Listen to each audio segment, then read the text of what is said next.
Good morning, everyone. It is Wednesday morning, and as promised, since I have today off of work, we are doing a video talking about the expansion draft.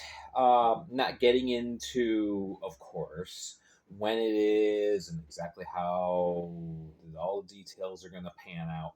Because we don't know that information, we're not going to rehash all that. I just want to talk about the concept of the draft itself.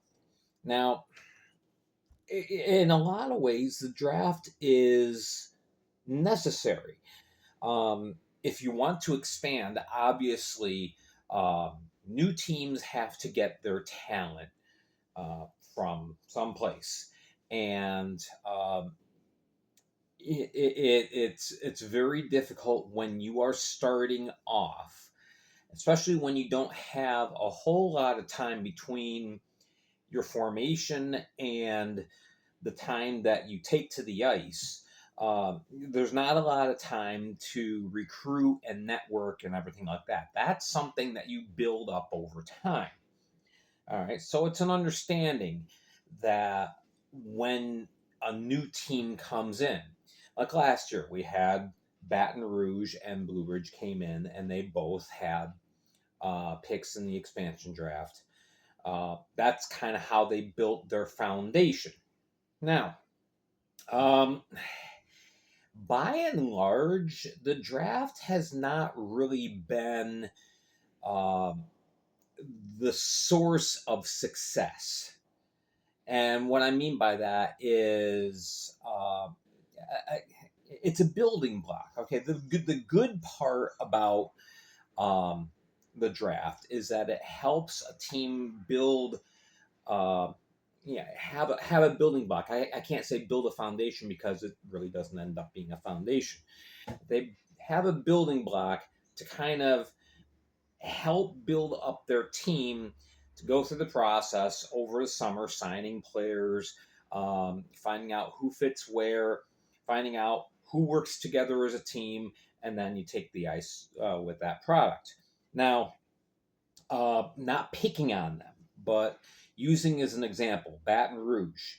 All right, they on paper they drafted well, got off to a terrible start, um, but as you know, they had that building block, and even though they weren't having a lot of success there, as the year went on and as the team was able to bring in talent and network and recruit, the team got better to the point where, right at the end of the year, they got out of last place. All right, so it is a process. It's a part of a process. And the bad thing about the draft is obviously for the teams that have been in the league for a while, they lose talent, and it's an understanding that that's going to happen.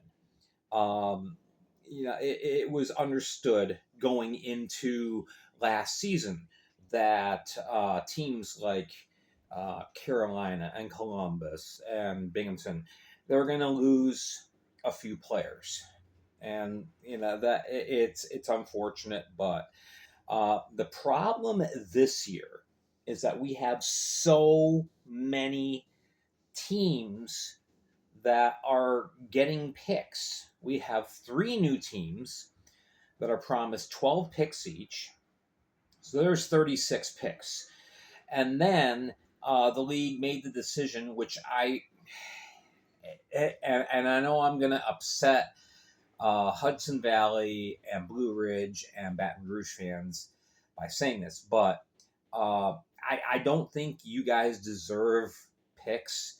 You failed to make the playoffs, but okay, it wasn't like you were a terrible team last year. All three of you teams ended up being competitive. All right. So it seems to be a little over the top, in my opinion, that you would receive a couple picks in the expansion draft when you've already built the basis for your future success. and you're all on your way there. So it just seems to be a little unfair to me. Um, Now, to know, initially it was going to be 2 picks each because of trades that have taken place. Um, Hudson Valley gets 1 pick. The Zydeco get 1 pick. Both of those teams traded a pick to Blue Ridge, so Blue Ridge is getting 4 picks now. And Blue Ridge just signed Daniel Klinecki for crying out loud. Yeah, Blue Ridge is going to be a good team next year with or without these 4 picks. So that's just it. Yeah, it seems over the top to me that you take the talent pool from here and move it up. It just doesn't set well with me. All right. Again, it's understood that a new team and a new GM doesn't have a whole lot of time to recruit and sign players. But also, conversely, these teams that have worked really hard to get to where they were at last year, the teams worked hard on recruiting and bringing in players, and now that's ripped away from them. It's kind of like their work is now going to benefit another team. It doesn't set well with me, um, and that's a hard thing. You can't leave these teams with nobody, but when you have this many picks, 42 picks altogether, coming from 8 teams, I mean that's going to gut these teams. All right, it's just it's too much this year. That part of the problem is we have 3 new teams coming in this year, and I think that's too much. I really think that any kind of expansion in the future by the league needs to be capped by 2 teams max. That's just my opinion. All right. What I did here is I listed the different teams and how many players are available in the draft. Some are more than others because they had the players coming out of college and juniors that they signed on. So, like Binghamton has 12 players available. The Hat Tricks have 12 players available. Um, the Rockers, the Sea Wolves, the Dragons, they only have 7 available.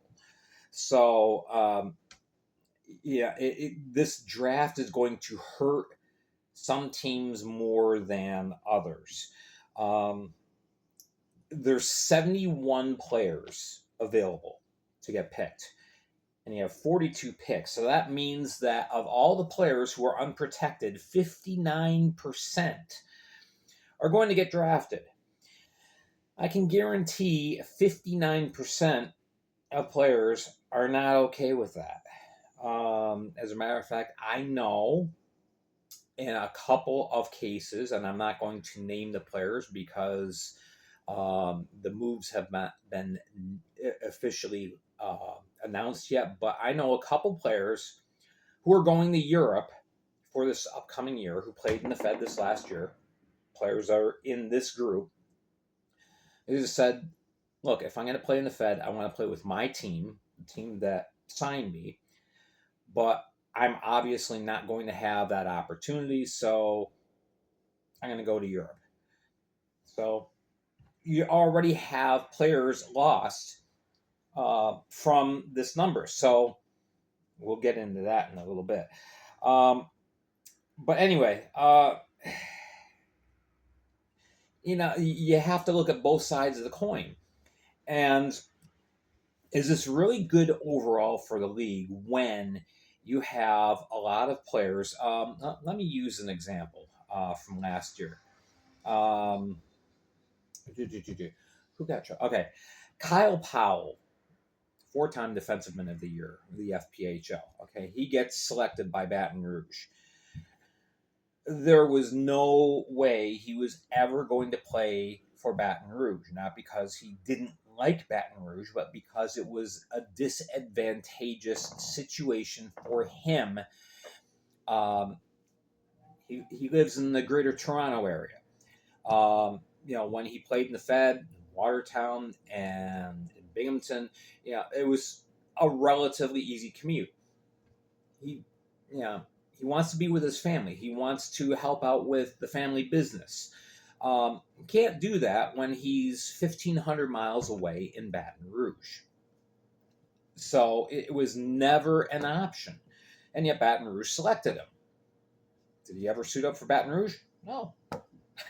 No. Baton Rouge ended up trading his rights, um, so he have an opportunity to play again, but that doesn't always work out that way. Um, this is really problematic because every player has their reasons for playing. Remember, these guys are getting paid peanuts. They're playing for the love of the game. Um, so yeah, um, if you have a guy who lives in Newfoundland, let's just say, and he gets selected by Monroe, that might not be an advantageous situation. He might say, nothing against Monroe, but I can't play there. So now, according to the league rules, okay, let's say Monroe selects this guy. He says, well, I'm not going to report.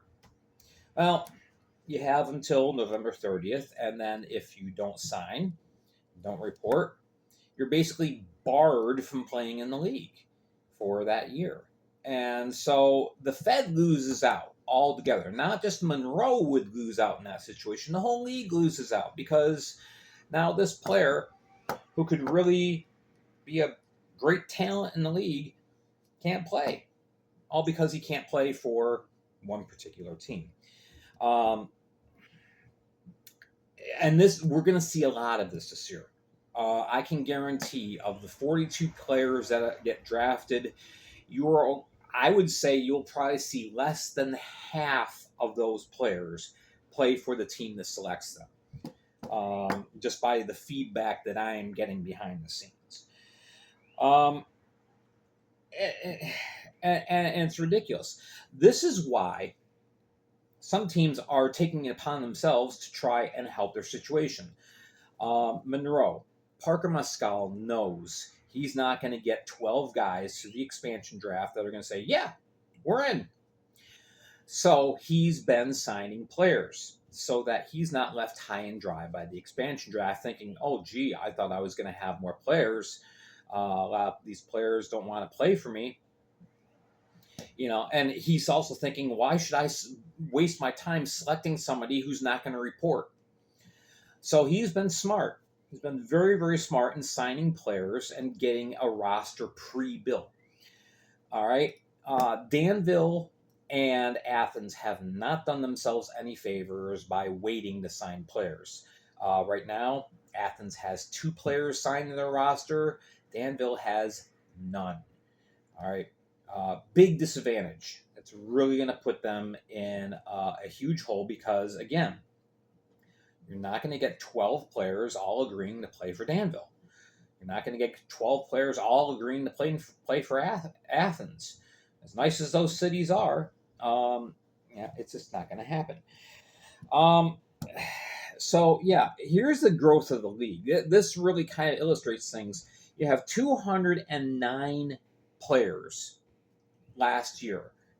He put all the rosters together, all the players who were signed to play, 209, not counting inactives and people on IR and all that kind of stuff. Now it's going to get bumped up to 280 for this upcoming season. You've got to find 71 additional people to bring in. All right. And now the teams that are getting pillaged, they have to find a large percentage of that. So I know the league wants to try and foster parity and competitiveness. I think this goes too far over the edge. So do I like how the draft is set up for this year? No. That's just me. I feel for guys like Gordie Brown and Steve Harrison and Billy McCreary, who have worked very, very, very hard to recruit and bring in guys, and now all that work is for naught, or seemingly. So I can understand why there is so much frustration behind the scenes from the 8 teams regarding the upcoming draft and what it is going to mean for them, because they're going to end up losing a lot of talent. And then they've got to start all over and rebuild. And that's a lot of extra work for them that they've already done. Now they got to do it again. So when you look at both sides of things, it really, you know, it, it, it, it leaves much to be desired. Ultimately, the league needs to slow down its expansion. I understand the reasons for doing it. Some are political. Some are just, hey, we got a good thing going. Let's bring in more fans in the fold. It's time to slow down, though. So we've gone from 7 teams to 14 teams in 3 seasons. Too fast. And too much power held by one man. I said it. All right. Anyway, that is my take on the draft debate. Kind of, some of these things I'm sure a lot of you have thought about. Maybe you didn't. Maybe it's kind of like, oh, I didn't realize the impact that this has, a domino effect impact that this has. So there you go.